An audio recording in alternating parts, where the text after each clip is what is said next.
सफलता किसी की मोहताज नहीं होती। ना कोई घर, ना कोई ठिकाना, ना कोई अपना, ना कोई पराया, ना किसी महामंडलेश्वर का आशीर्वाद।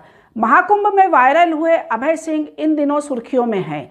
आईआईटी से पढ़ाई करने और कनाडा में 36 लाख की जॉब करने के बाद उन्होंने कम उम्र में अध्यात्म का रास्ता चुना। हालांकि वे अकेले आईआईटीएन नहीं हैं जिन्होंने आईआईटी से पढ़ने के बाद सन्यासी जीवन अपना लिया है। तमाम बाबाओं ने इस महाकुंभ में अपनी पहचान बनाई है। इन सब में सबसे ऊपर है आईआईटीएन बाबा अभय सिंह की चर्चा चारों तरफ हो रही है।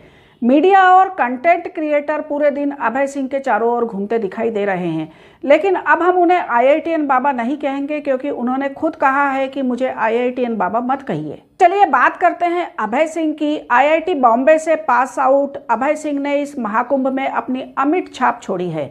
उनकी चर्चा की वजह यह है कि उन्होंने आईआईटी बॉम्बे से एरोस्पेस इंजीनियरिंग की, फिर कनाडा में 36 लाख रुपए के पैकेज पर जॉब भी की। जिंदगी में इतना सब कुछ हासिल करने के बाद उन्होंने अपना सब कुछ छोड़कर अध्यात्म की राह चुनी। हम अभय सिंह की चर्चा करेंगे, लेकिन उससे पहले क्या आपको पता है हमारे देश में आईआईटी से पढ़कर संन्यास लेने वाले सिर्फ अभय सिंह ही नहीं बल्कि कई अन्य लोग भी हैं जिन्होंने आईआईटी से इंजीनियरिंग की डिग्री लेने के बाद अध्यात्म के राह पर चलना शुरू किया। आईआईटी बॉम्बे से पास आउट होने वाले लोगों की तादाद कुछ ज्यादा ही है। इसमें पहला नाम अभय सिंह खुद है, दूसरा नाम गौरंग दास प्रभु है जो इस वक्त इस्कॉन से जुड़े हैं। इस्कॉन में वे शासी निकाय आयुक्त के रूप में कार्य करते हैं। गौरंग दास प्रभु जी भी आईआईटी बॉम्बे के पास आउट है। उन्होंने आईआईटी बॉम्बे से बीटेक की डिग्री हासिल की है। तीसरा नाम है स्वामी मुकुंदानंद जी का जो एक प्रसिद्ध भक्ति योग संत है। ने आईआईटी दिल्ली से इंजीनियरिंग और आईआईएम से मैनेजमेंट की डिग्री प्राप्त की है। अगला नाम आता है मधु पंडित दास जी का जिन्होंने आईआईटी बॉम्बे से अपनी पढ़ाई पूरी की। फिलहाल वे इस्कॉन बेंगलुरु के अध्यक्ष हैं। शेख बाटलीवाला भी इस लिस्ट में शामिल है जिन्होंने आईआईटी बॉम्बे से इंजीनियरिंग की डिग्री हासिल की है। इस वक्त वे आर्ट ऑफ लिविंग नामक संस्थान से जुड़े हैं। महान एमजे भी ऐसे संत हैं जिन्होंने आईआईटी कानपुर से मैथ्स में डिग्री हासिल की है। आचार्य प्रशांत भी ऐसा नाम है जिन्होंने आईआईटी दिल्ली से टेक्सटाइल इंजीनियरिंग और आईआईएम अहमदाबाद से मैनेजमेंट की पढ़ाई की है। फिलहाल वे अद्वैत फाउंडेशन नामक एक गैर लाभकारी संगठन के संस्थापक है। आचार्य प्रशांत का नाम प्रशांत त्रिपाठी भी है। राधेश्याम दास आईआईटी बॉम्बे के पास आउट हैं। इस वक्त वे इस्कॉन पुणे के अध्यक्ष हैं। रसनाथ दास जी का नाम भी शामिल है जिन्होंने आईआईटी बॉम्बे से बैचलर की डिग्री और कॉर्नेल यूनिवर्सिटी से पोस्ट ग्रेजुएशन किया है। बाद में उन्होंने सन्यासी जीवन अपना लिया। इस वक्त वे वैष्णव संप्रदाय से जुड़े हैं। आईआईटी से पढ़ाई करने के बाद सन्यासी जीवन अपनाने की लिस्ट यहीं खत्म नहीं होती है। संकेत पारेख भी एक ऐसा नाम है जो आईआईटी बॉम्बे से केमिकल इंजीनियरिंग से बैचलर और अमेरिका में काम करने के बाद अध्यात्म की राह पर बढ़ गए। अमेरिका में अच्छी तनख्वाह वाली नौकरी छोड़ने के बाद वे एक जैन मुनि बन गए।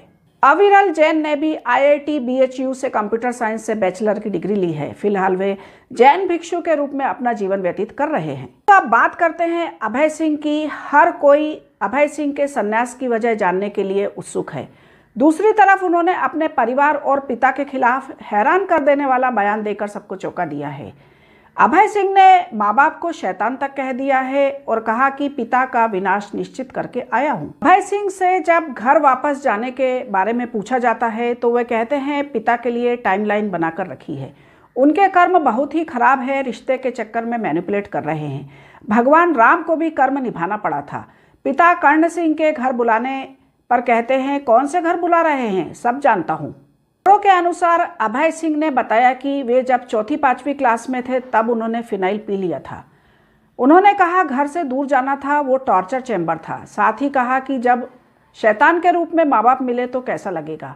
उन्होंने प्यार के लिए कहा जिस दिन प्रेम खत्म हो जाएगा उस दिन संसार खत्म हो जाएगा। ताकि अभय सिंह ने अपने घर को कहा है कि वो एक टॉर्चर चैम्बर था। उन्होंने ये नहीं कहा है कि उनके ऊपर अत्याचार होता था, लेकिन उन्होंने ये कहा है कि मेरे पिताजी मेरी माँ के ऊपर अत्याचार करते थे, मेरे पिताजी मेरी माँ को मारते थे। साथ ही उन्होंने ये डिटेल में बताया है कि मेरे पिताजी मेरी माँ को रस्सी से बांधकर मारते थे। सिंह ने यह भी कहा है कि डोमेस्टिक वायलेंस के ऊपर उन्होंने एक किताब लिखी है कि ऐसा कौन सा घर है जहाँ पति पत्नी के झगड़े नहीं होते हैं, जहाँ माँ बाप के झगड़े नहीं होते हैं। और ऐसा भी नहीं है कि जो लोग इलिटरेट पेरेंट्स है, पति पत्नी है, माँ बाप है, वो लोग झगड़े करते हैं। पढ़े लिखों में डोमेस्टिक वायलेंस की संख्या का प्रतिशत बहुत ज़्यादा है। आप बता सकते हैं इसमें से कितने लोग हैं जो डोमेस्टिक वायलेंस की वजह से, माँ बाप के झगड़े की वजह से, या फिर एक स्त्री के ऊपर अत्याचार की वजह से, चाहे वो बहन हो, चाहे वो प्रेमिका हो, चाहे वो पत्नी हो, चाहे फिर माँ क्यों ना हो, इसमें से कितने लोग हैं जो डिप्रेशन में चले जाते हैं या फिर संन्यास का रास्ता अपना लेते हैं। डोमेस्टिक वायलेंस जैसे झगड़े हर घर में होते हैं, किसी के यहाँ कम होते हैं, किसी के यहाँ ज़्यादा होते हैं और किसी के यहाँ सीमा से परे होते हैं। लेकिन क्या हर घर से कोई अभय सिंह निकलता है? नहीं।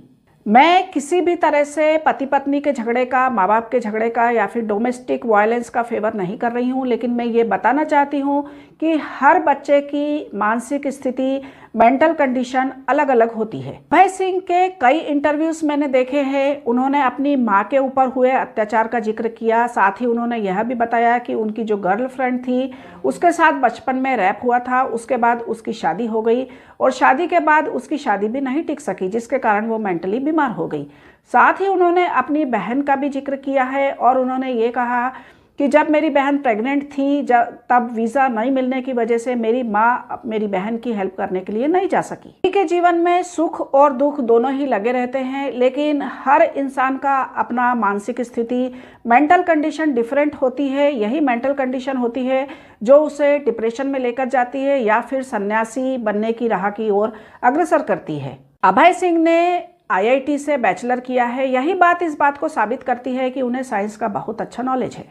अब शास्त्र और धर्म के ज्ञान की बात करें तो आप यदि उनके इंटरव्यूज़ देखेंगे, उनसे किस तरह के प्रश्न पूछे जाते हैं और वो किस तरह जवाब देते हैं और कौन सा जवाब देते हैं, आप खुद ही समझ जाएंगे कि उन्हें शास्त्र और धर्म का भी बहुत ही ज़्यादा अच्छा ज्ञान है।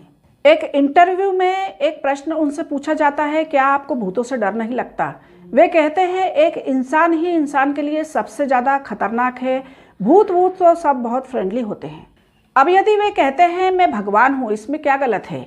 उन्होंने कहा हर इंसान के अंदर भगवान मौजूद है, ये बात भी सही है, तो इसमें क्या गलत है यदि वो कहते हैं कि मैं भगवान हूँ? मैं किसी अखाड़े से नहीं जुड़ा हूँ, मुझे दीक्षा नहीं चाहिए, क्योंकि मैं तो स्वयं ही गुरु हूँ।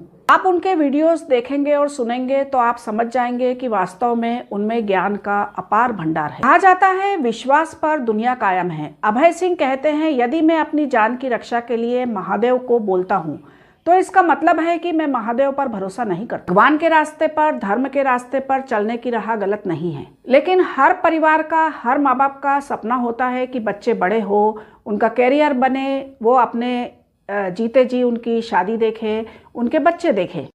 अभय सिंह के उदाहरण से हर माँ बाप को सीख लेना चाहिए कि बच्चों के सामने कैसे रहना है। हर बच्चे की मानसिक अवस्था, मेंटल कंडीशन एक जैसी नहीं रहती है। हम बच्चों के सामने जो कुछ भी करते हैं, किस तरह से रहते हैं, प्रेम से रहते हैं या फिर लड़ाई झगड़ा करके रहते हैं, इन सब का प्रभाव बच्चे के ऊपर बहुत ज़्यादा गहरा पड़ता है।